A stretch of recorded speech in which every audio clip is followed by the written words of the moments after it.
Let's move on to main topic number 2. And our second main topic today gets submitted to us by Preston Bell. And Preston Bell writes, "Hey, John and Rob. Hope you are both having a terrific Tuesday. So, it has just been decided that the San Diego Comic-Con will no longer be held in person in July, but virtually yet again this year. However, there are plans to have an in-person convention in San Diego in November. How do you think this will really play out? And is there a chance Comic-Con International would decide to do an in-person convention come July? Thanks." All right. Thanks for sending that in, man.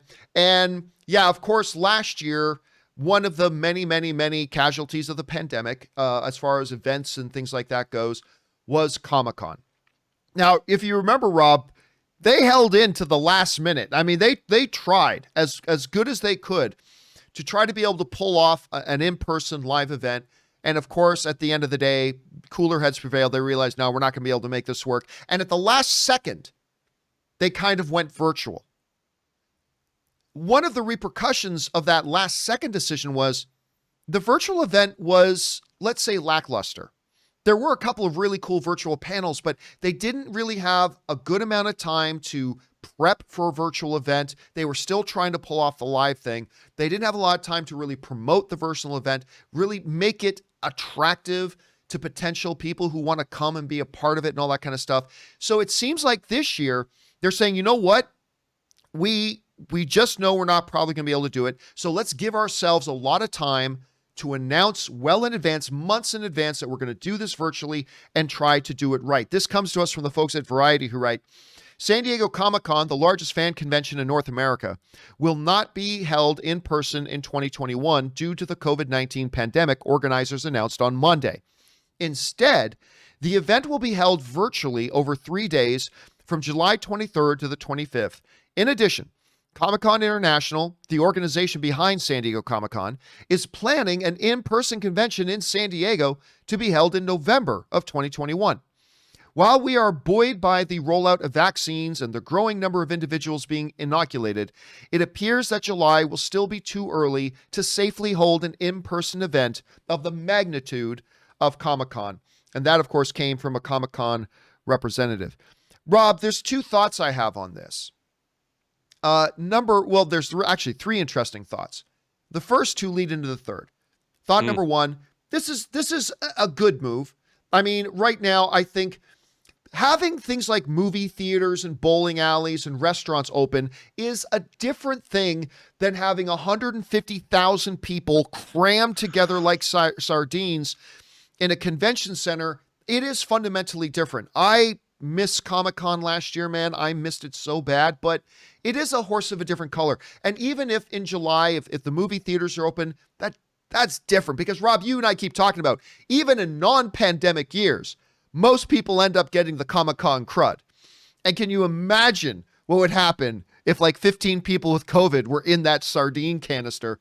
It could be bad. So I get it. I get why they're not doing it there. I also think it's very interesting that they are planning on doing a live event in November. I actually do think November, while not a lock and certainly not guaranteed, but I do think November offers possibilities. I think there are possibilities and potential that they would be able to pull off something on a little bit of a smaller scale. Maybe not your full 150,000, 200,000 people, but maybe on a bit of a smaller scale. Here's the one thing I question about it though, Rob. Why not just cancel the July event and focus entirely on November? Like, if you're going to do the November event in person, and I like that they're going to aim for that, why bother doing the July event? Like, I feel like you should be, putting all of your energy and attention into the one rather than trying to divide the two. Again, in the absence of a live event, I'd rather them do virtual. But if you're going to plan a live event anyway, just a few months later, why not just put all of your energy there? So, I mean, I don't know. I'm not saying it's a definitively dumb idea.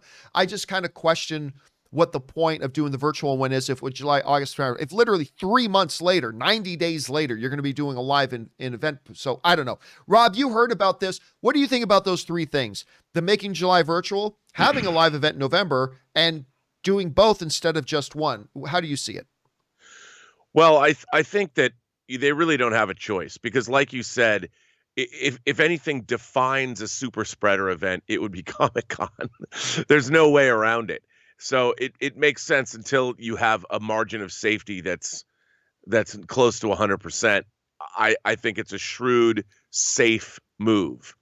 I think the reason Comic-Con is so popular, in the summer, a lot of younger people are out of school.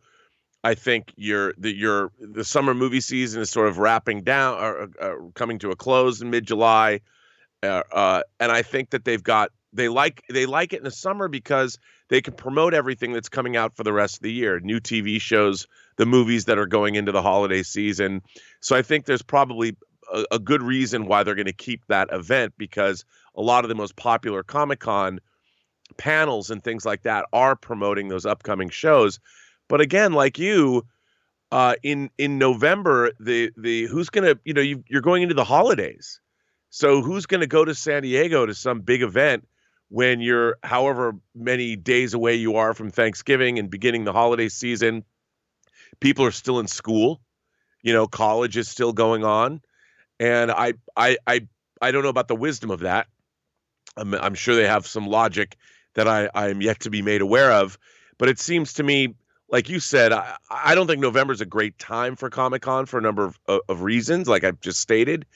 But I don't know why do one and not the other. If they're going to go to November, why don't you just throw the event in November? But I just don't see that they could get near the attendance that they get in the summer. But doesn't that work in their favor maybe a little bit? Because I'm thinking, even if you do it in November and things are clear in November, you probably don't want to have a full 150, 200,000 people in there. Sure. And maybe do it in November just kind of naturally would help reduce the amount of people. You want to get a live event up and running again, but you don't want it full scale. I don't know, maybe what you're pointing out about like Thanksgiving, which I think is a great observation, Thanksgiving, Christmas and things like that. I still get confused when I hear Americans talk about Thanksgiving, because real Thanksgiving isn't in November, people. I'm Canadian.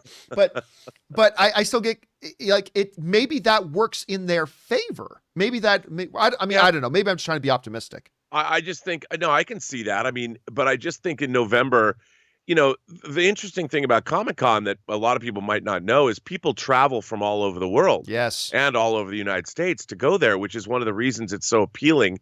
You get to catch up with people you might not see except at Comic-Con who live on the other side of the country from you. And I just don't know if November is the best time to be throwing this, because people are Comic-Con's a big thing. If it's going to be 5 days, if you include preview night, that's a huge commitment people have to make in the month of November when school is still going on, unless they're planning to do it over the Thanksgiving break. I don't know, but we shall see.